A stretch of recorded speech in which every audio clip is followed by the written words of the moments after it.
শীত তো পড়েই গেছে। এই শীতকালে বিভিন্ন রকম সবজির পরোটা বানানো হয়। আমি আজকে বানাবো আলুর পরোটা। কতটা সহজভাবে এই আলুর পরোটা বানানো যায় দেখে নিন। আমি এখানে চায়ের কাপের 2 কাপ ময়দা নিয়েছি, সাথে 1 কাপ আটা নিয়েছি। স্বাদ অনুযায়ী নুন নিয়ে নিলাম, 2 টেবিল চামচ সাদা তেল দিয়ে দিলাম।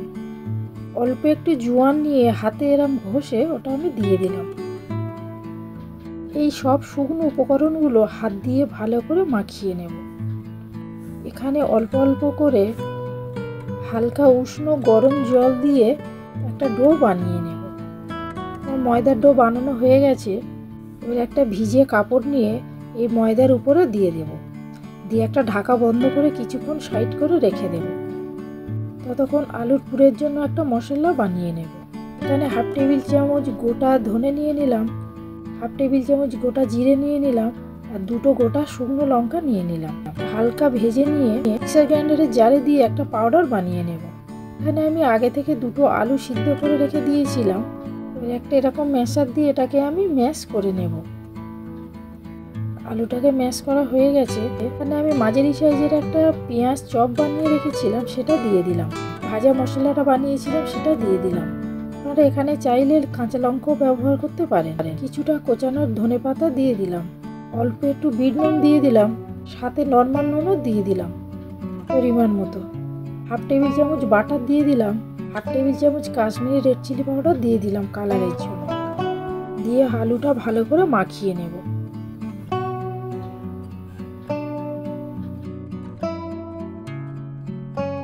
আলুটা মাখানো হয়ে গেছে।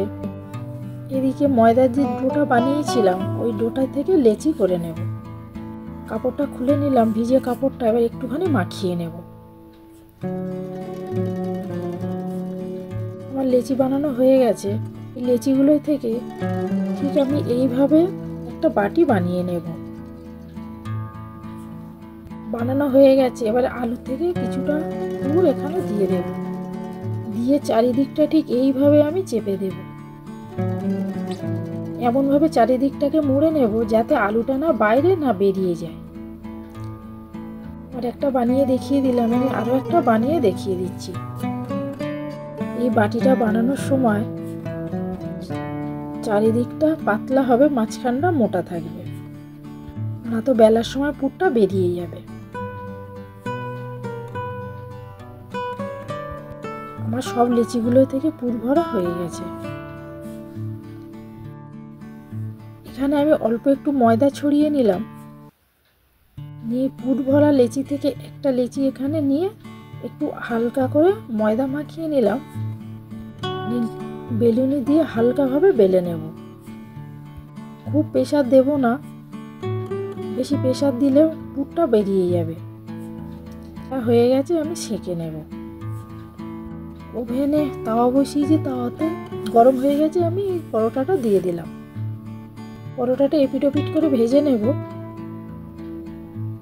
এখানে আমি সাদা তেল দিয়ে দিলাম। আমি এখানে খুব বেশি তেল ব্যবহার করিনি, অল্প করে তেল দিয়ে আমি পরোটাটা ভেজে নেব। এইভাবে এপিট ওপিট করে আমি পরোটাটা ভেজে নেব।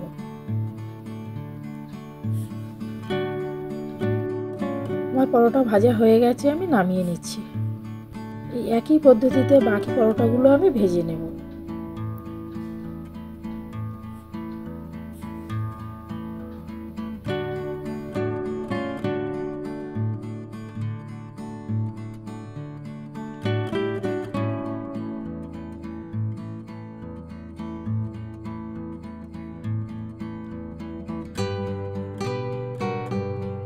সব পরোটা ভাজা হয়ে গেছে, আমি পরিবেশন করে দিলাম।